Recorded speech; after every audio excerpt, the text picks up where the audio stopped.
Let us see the next question. A Limited acquires T Limited. On the date of acquisition, position of both the companies were as under. Information is provided with respect to the earning, with respect to the price earning ratio, total market value is given, number of equity shares are given, market price per share is given, and earning per share is given. So these are the basic details provided to us with respect to both the companies. The question says that say calculate EPS of the merged firm. Calculate EPS attributable to shareholders of each firm and profit or loss to the shareholders of each firm if exchange ratio is 0.625, 0.175.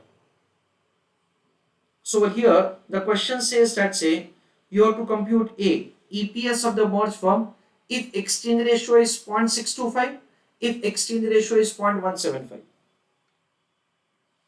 B, EPS attributable to the shareholders of A Limited and T Limited for the first exchange ratio, for second exchange ratio. C, profit or loss to the shareholders of both the companies for individual exchange ratio. I request all of you to go through the question. Do not solve it. Just go through the question. We'll read the later part of the question later on. I'm explaining certain things to you. You don't have to write this. That is, say write anything. Dear students, the A part of the question says that say compute the EPS of the merged firm. It means that say we are required to compute the EPS of A Limited post acquisition of T Limited. That is the question. Now in this case, the question may provide, listen carefully, the question may provide, let's say there is an increase in the earning due to merger, or the question may not provide anything to you, the kind of situation that we have over here. So we understand that say the earning after taxes of the merged entity will be assumed to be total of the earning of the two independent firm, that is an amount of rupees 8 lakhs in this example. That is the first thing. Okay. Now, in case of the exchange ratio 0.625, I have some discussion with you. We understand that so that is number of shares of the target company are 40,000. Exchange ratio is 0.625. So 40,000 into 0.625 comes to 25,000. It means that for the purpose of acquisition of the target company, 25,000 shares are issued. So the number of equity shares of the merged firm will be 50,000. That is 25 plus 25. Earning is 8 lakhs. Number of shares are 50,000. So EPS will be 16 rupees per share. If at all the exchange ratio is 0.625, this is what we understand. First of all, we are writing this much answer and then I am proceeding further, say one by one. I request you to write down answer for the first part of the question. In that write down, over here, we have to compute earning per share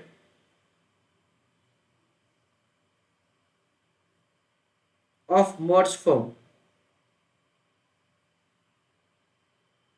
Full stop. It means earning per share of A Limited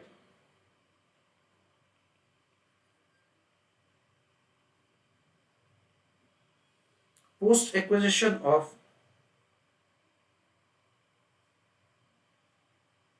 T Limited. Full stop.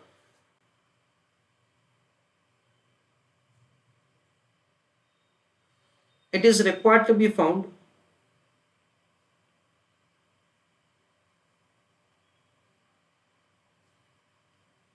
for exchange ratio 0.625, 0.175 with paragraph write down.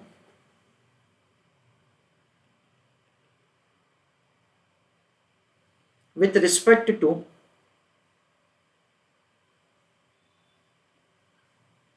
earning of merged firm, comma,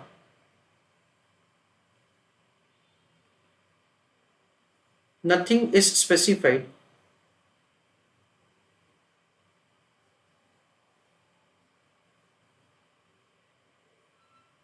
so we assume that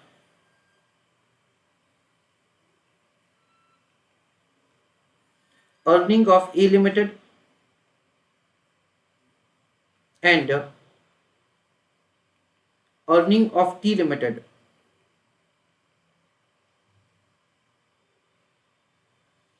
are simply added to compute earning of the merged entity.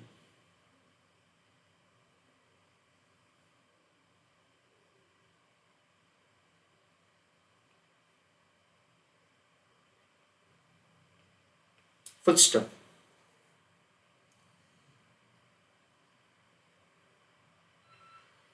So now write down EPS of the merged firm is equal to earning after taxes of merged firm divided by number of shares of the merged firm.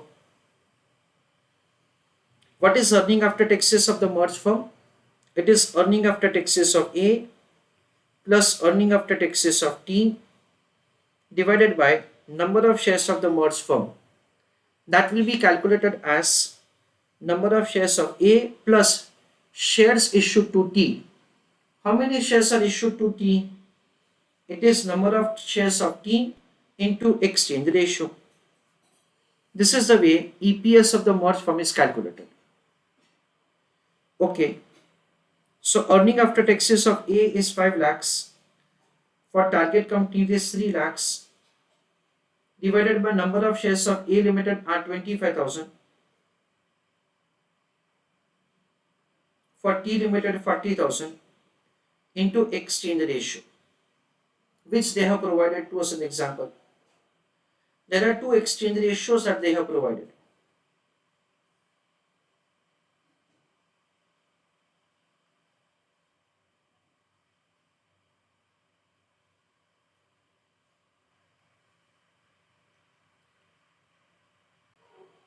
In the first case, the exchange ratio is 0.625.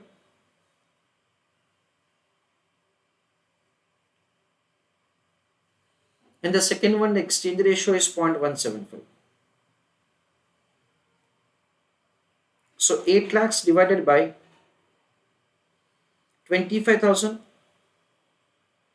plus 40,000 into 0.625. So 8 lakhs divided by 25,000 plus 40,000 into 0.625 is again 25,000.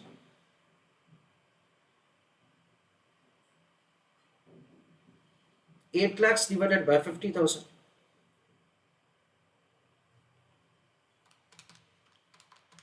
So that is the earning portion is rupees 32. So this is the way we can compute the EPS in the first case.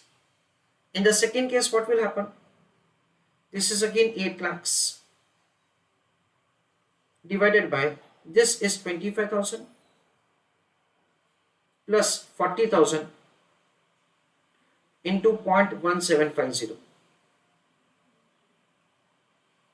So this is 8 lakhs divided by 25,000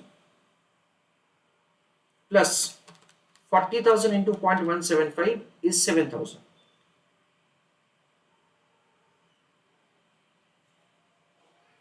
8 lakhs divided by 32,000.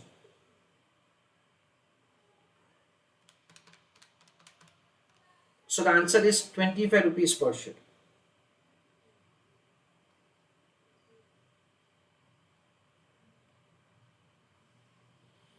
This is the way the earning per share can be calculated in the first and second situation.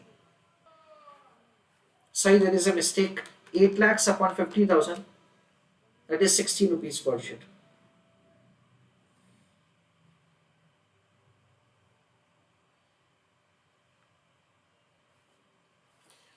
So this is the way the answer is calculated. I just write the full form of everything. EPS of the merged firm, EPSM is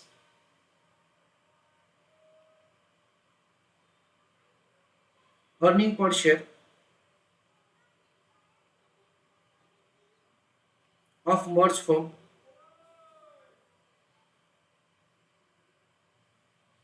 Then this is earning after taxes of merged firm.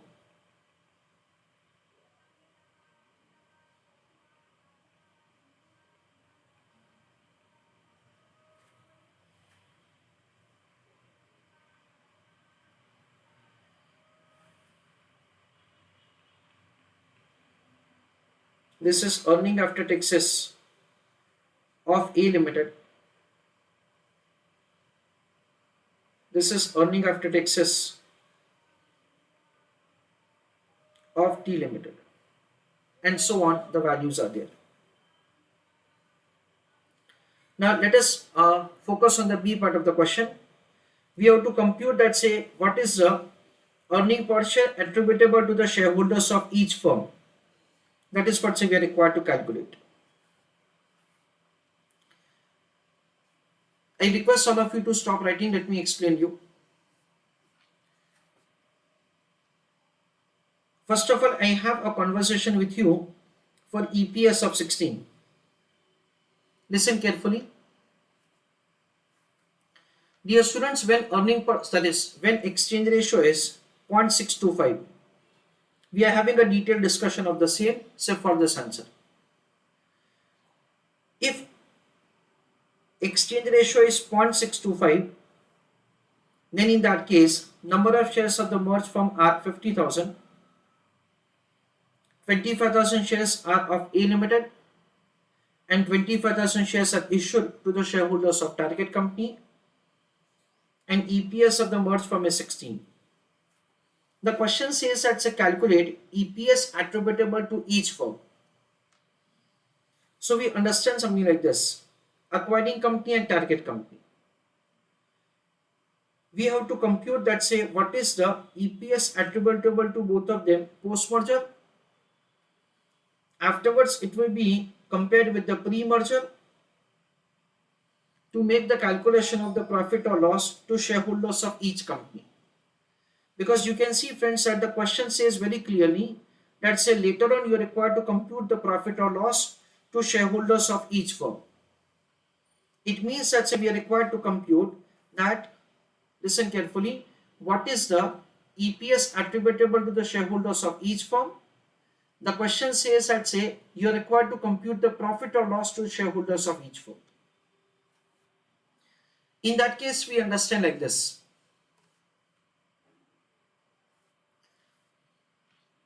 See, as far as the acquiring company is concerned, suppose I am shareholder of acquiring company.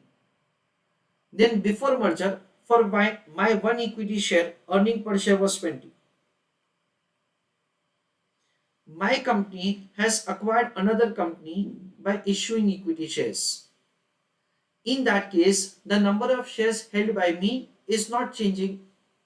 Earlier I was holding one share, even right now I am holding one share. So that one share has earning per share of 16. So earning of my equity share is 16. Earlier it was 20. So I incurred a loss of rupees 4. This is what we understand. Listen carefully. As far as the shareholders of the target company is concerned, suppose I was holding one equity share of the target company. Then my earning per share was 7 rupee 50 paise.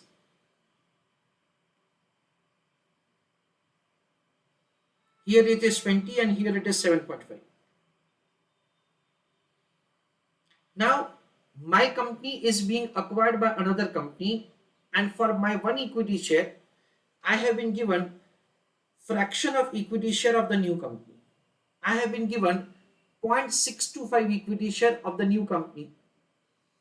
Earning of one equity share of the new company is 16 rupees.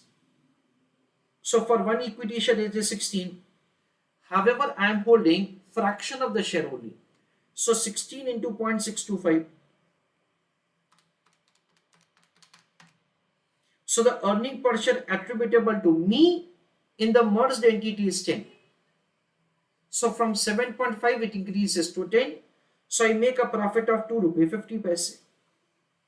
This is the way we are required to compute the profit or loss to shareholders of both the companies for exchange ratio 0.625. I repeat this again. We understand that say pre-merger earning per share is mentioned as per the information which is given to us in the example itself 27.5. Nothing is great in that. Post merger what happens that earning per share of the merged firm is 16. For one equity share the earning is 16.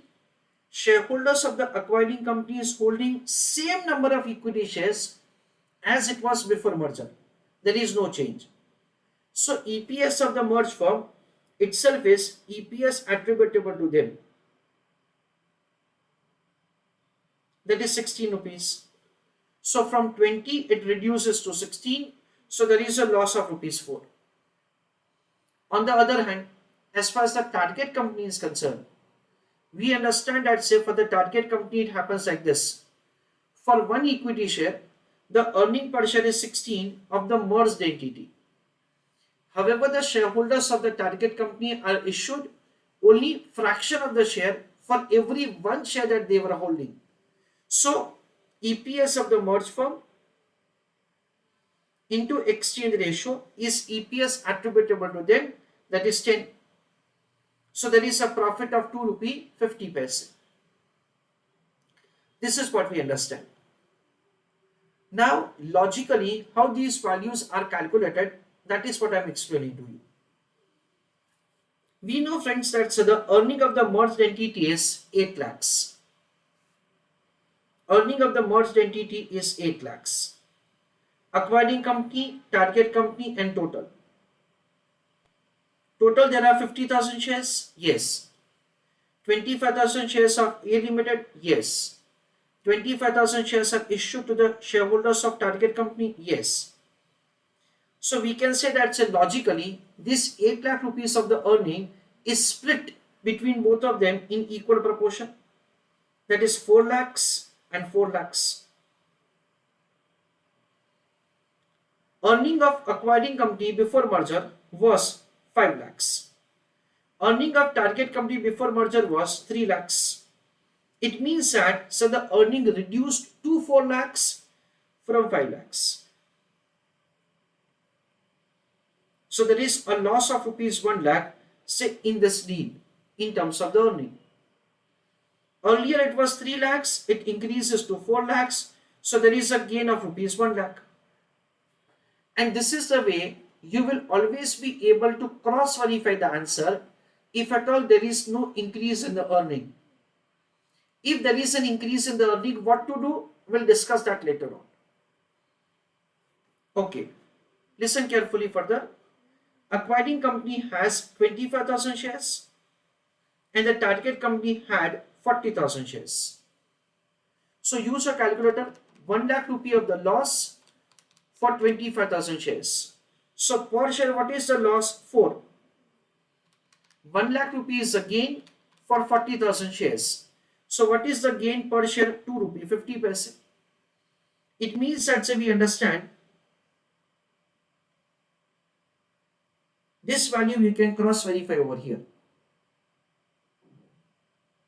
Whatever the gain of one company itself is the loss of the other company. Why?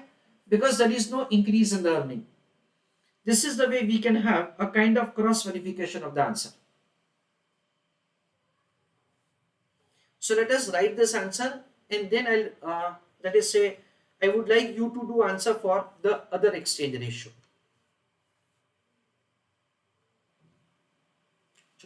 Write on heading calculation of earning per share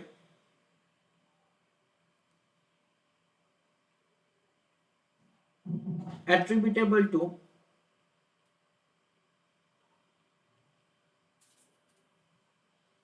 shareholders of each firm and profit or loss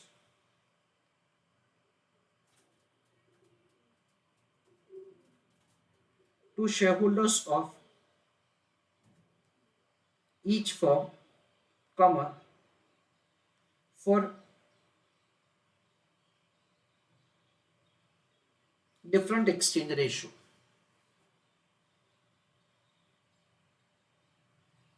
Exchange ratio 0.625, 0.175.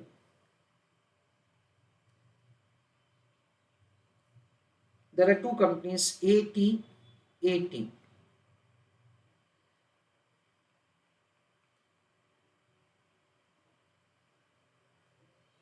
Post-merger is compared with pre-merger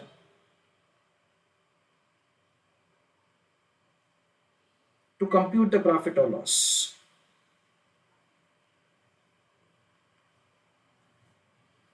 As far as the pre-merger is concerned, for 0.625, sorry, for acquiring company it was 20 rupees and for target company it was 7.5. As far as the profit, that is say the EPS attributable to A Limited post-merger is concerned, we can say that it is EPS of the merged firm itself. That is an amount of rupees 16.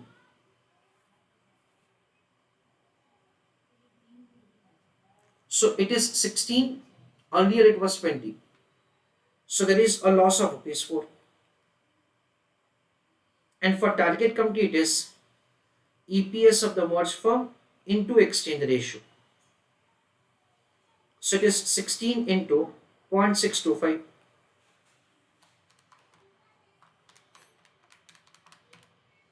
That comes to rupees 10. From 7.5 it increases to 10. So there is an increase by 2 rupee 50 paise. This is the way we are required to make calculation of the answer. I am writing cross verification also if you want to write. As far as A company is concerned, it sacrifices 4 rupees per share. There are 25,000 shares. So it is sacrificing 1 lakh. Whatever the sacrification that is sacrificed by A itself is the gain to T. That is an amount of 1 lakh. So as far as the target company is concerned, there is a profit of 2 rupee 50 paise. And there are how many shares? 40,000. So there is a profit of 2 rupee 50 paise per share and there are 40,000 shares. This is the way you can have a cross verification. And this will always cross verify. Take down the answer point for 0.625. For 0.175, do answer and put your answer in the chat box. Now dear students, for exchange ratio 0.175, how we will write answer? Let us see. This 20 will remain as it is. This 7.5 will remain as it is. If exchange ratio is 0.175, then in that case the earning per share is an amount of rupees 25. So we understand that over here, so this is 25 rupees itself, and over here it is 25 rupees into 0.175.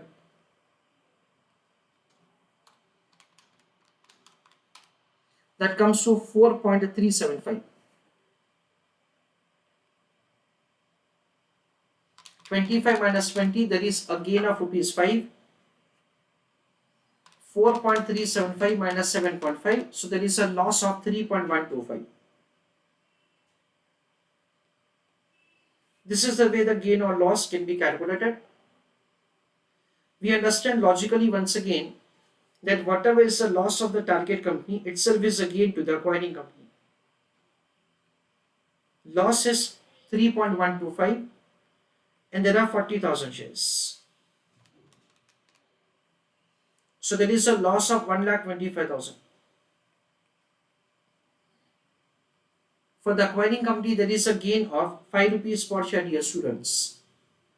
So 5 rupees per share into 25,000 shares. 25,000 shares. So they are gaining 1,25,000. So loss of one company itself is a gain to the other company. This is the way we are required to have a cross verification of the answer. Of course, we don't have to show it, but this is only for understanding purpose. If you want to do in terms of the total number of shares, again you can do it, friends. A Limited, T Limited and total. A Limited has 25,000 shares. 40,000 into 0.175. So it comes to 7,000. Total it is 32,000. This is the way we have the split.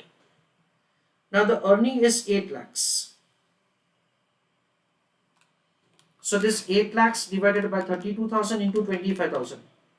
So the earning of 6,25,000 belongs to acquiring company and earning of 175 belongs to the target company. Earning of A Limited before merger was 5 lakhs. And for T Limited before merger it was 3 lakhs. So for A Limited it increases by 125. And for T Limited it reduces by 125. This is the way, say we will be having a kind of cross verification once again. So this is the way we have completed the first part of the question. In the first part of the question, we have made the calculation of earning per share of A company, that is say for exchange ratio 0.625, 0.175. We have computed that say what is the earning per share attributable to the shareholders of acquiring company, for the shareholders of the target company, for individual exchange ratio. Then say we have made a comparison of them say with pre-merger to compute the profit or loss that say they have. Write down a small note for the answer. EPS attributable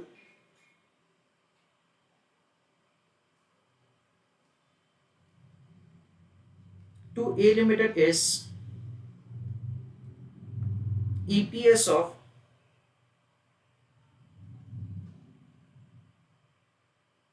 merged firm itself. Full stop. EPS attributable to T Limited is EPS of merged firm into exchange ratio. Full stop.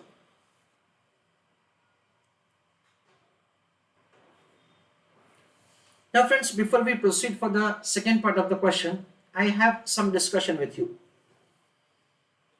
Let us say that say you are managing director of a company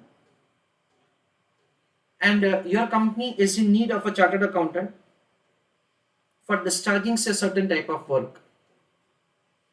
So you are giving an advertisement in the newspaper that say you require a chartered accountant which says so much experience and this is the kind of work for which we require an employee. In response to that, say I make an application and I come at your place for the purpose of interview. You ask me certain like the questions and you feel that say I am correct candidate to be appointed. So like you feel that say yes, say I should be appointed for the work for which say you have given advertisement. Now we are having a discussion about the salary. Let us assume that say you have decided that say you will offer maximum 12 lakhs for the post for which you have given advertisement. You will offer maximum 12 lakhs. Now listen carefully. You ask me a question that Maulin, what is your current salary? I reply you that sir, my current salary is rupees 8 lakhs.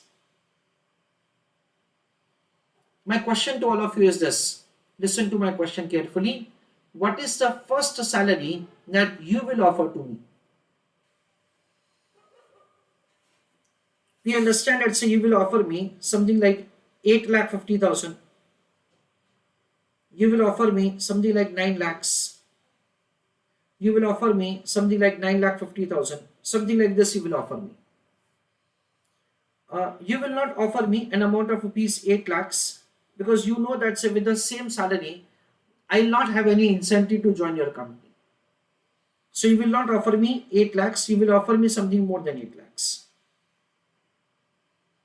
Next, you will not offer me directly 12 lakhs, though you can afford. Because you will always feel that say, I would like to reduce my salary expense so far possible. Why? Because the salary is an expense for you, so you would like to negotiate for the salary lower so far possible. But at the same time, so for the new employee, there should be some incentive, so you will offer more than 8 lakhs. Listen me carefully. Now let us say that say my friends are already there, say in your company, and I have an idea that say you can afford maximum 12 lakhs. And let us say that so you have offered me an amount of 9 lakhs. What I will do, I will have say certain say positive conversation with you. That sir, I will be an asset of your company. I have good experience. I will do the work faithfully. I look progress of your company and with that my progress. And with that, I'll try to negotiate. And say once you offer an amount of, let us say 12 lakhs. Suppose you have offered me 12 lakhs. Afterwards, I'll stop negotiating because I know that say, you cannot afford more than that. So I will make best of my efforts to increase my salary so far possible because for me it is an income and you would like to reduce it so far possible because it is an expense. This is what we understand. Now friends, whatever I have discussed with you, the same thing is applicable over here. Understand that say as far as the exchange ratio is concerned, from the acquiring company point of view, the exchange ratio is an expense. And for the target company, so the exchange ratio is an income.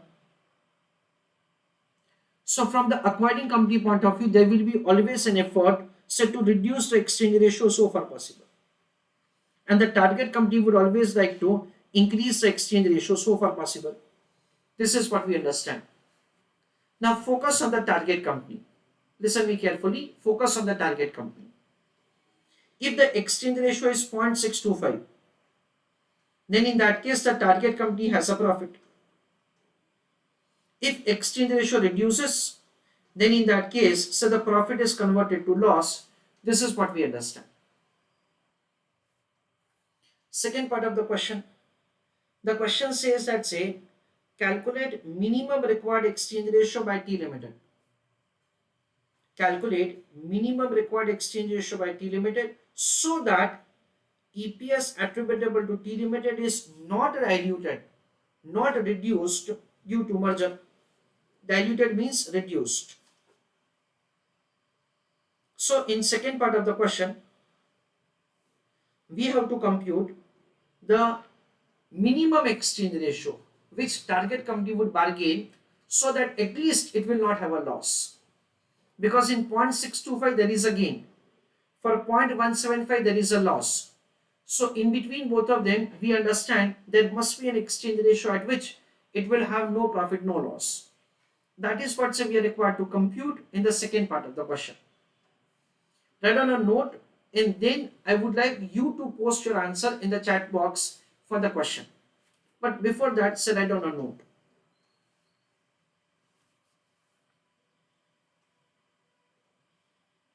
From target company point of view,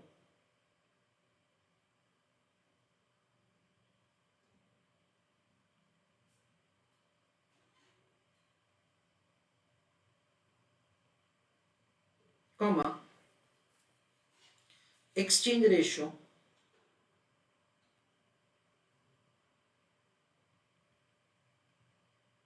is income. In bracket write down employee, salary. Full stop. Target company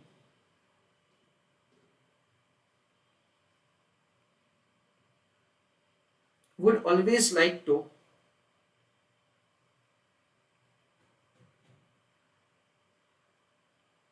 increase exchange ratio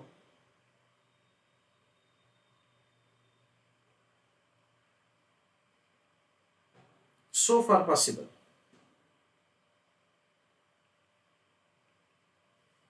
Full stop.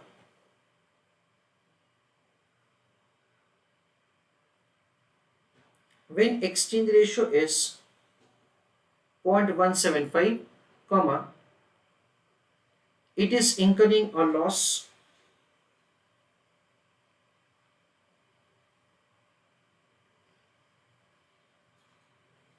when exchange ratio is 0.625, it makes a gain. Full stop. Over here, we have to compute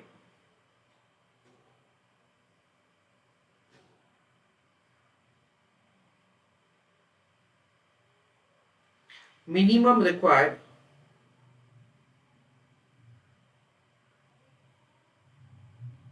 exchange ratio by T Ltd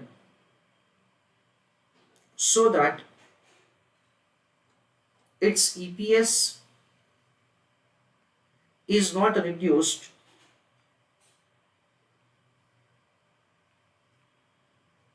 after merger. Full stop. I request you to calculate answer for this question and put your answer in the chat box.